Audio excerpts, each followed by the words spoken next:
আমি আল্লাহ তাআলা তোমাদেরকে সেরা মাখলুক করে সৃষ্টি করেছি। তৃতীয় নম্বর, যে আল্লাহ তাবারক ওয়া তাআলার দয়া এবং কৃপা আপনার আমার উপর রয়েছে তা হলো যে আল্লাহ তাবারক ওয়া তাআলা আমাদেরকে মানুষ করার পর ইহুদি ধর্মের ঘরের ভিতরে আল্লাহ তাআলা হায়াত আপনাকে আমাকে দেয়নি। আল্লাহ তাবারক ওয়া তাআলা চাইলে পারতেন কোনো হিন্দুর ঘরে আপনাকে আমাকে জন্ম দেওয়ার জন্য বা জীবন দান করার এই ক্ষমতা আল্লাহর হাতে ছিল। তবে আল্লাহ তাআলা আপনার এবং আমার উপর আরেকটি দয়া করেছেন যে আল্লাহ তাআলা আপনাকে আমাকে মুসলিম ঘরের ভিতরে আল্লাহ তাআলা জন্ম নেওয়ার সুযোগ দান করেছেন। আমরা যারা মুসলিম, আমরা আমাদের ধর্মের কালচার রীতিমালা বুঝি না বিধায় আমরা একে অপরের সঙ্গে তুলনা করি, আমরা একে অপর বন্ধুর সঙ্গে তুলনা করি। ওদের ধর্মের ভিতরে কত ছুট রয়েছে, আমাদের ধর্মের ভিতরে ছুট নেই। তবে যদি আপনি আল্লাহ এবং আল্লাহ রসুল সম্পর্কে, কোরআন এবং হাদিস সম্পর্কে কিছু হলেও মূল্যায়ন করতেন, তাহলে আপনি বুঝতেন পৃথিবীর ভিতরে সবথেকে সেরা ধর্মের ব্যক্তি আমি, যেই ধর্মের নাম হলো ইসলাম, এবং যেই ধর্মের ব্যাপারে আপনার আমার প্রতিপালক বলেছেন ইন্নাদ-দীনা ইনদাল্লাহিল ইসলাম, অবশ্যই আল্লাহ তাআলার নিকটে মনোনীত ধর্ম, গ্রহণ করার মতো ধর্ম, ওই ধর্মের নাম হচ্ছে ইসলাম। ইসলাম ব্যতীত যে কোনো ধর্মের আপনি পণ্ডিত হন, যে কোনো ধর্মের আপনি মহাগুরু হন, আল্লাহ তাআলার নিকটে আপনি বিগ জিরো। ইসলাম ব্যতীত আপনার জীবন সফল হবে না, এবং আপনার আমার পূর্বে যারা মারা গিয়েছে, যারা ইসলাম পায়নি, তাদের জীবনও সাকসেস হয় নেই।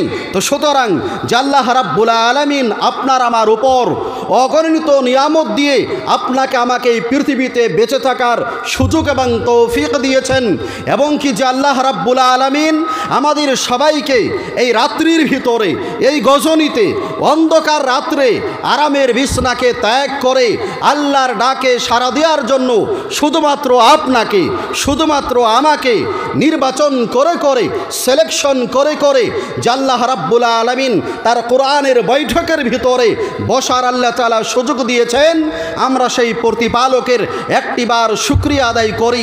সকলে একটু জোরে বলি না আলহামদুলিল্লাহ। দরুদ ও সালাম বর্ষিত হোক সে নবীর উপর, যে নবীর আদর্শ, যে নবীর চরিত্র পৃথিবীর কোনো ব্যক্তির চরিত্রর সঙ্গে তুলনা করা যায় না।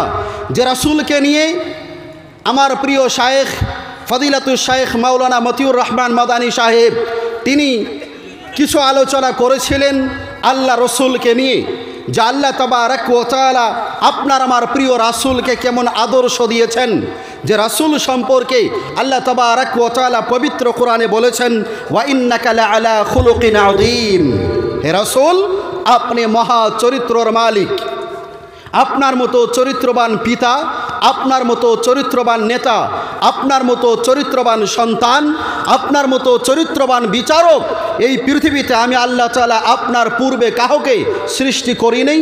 আপনার যুগেও আপনার মতো চরিত্রবান ব্যক্তি পৃথিবীতে নেই, এবং কিয়ামত পর্যন্ত আপনার মতো চরিত্রবান নেতা আমি আল্লাহ তাআলা পৃথিবীতে আর প্রেরণ করব না।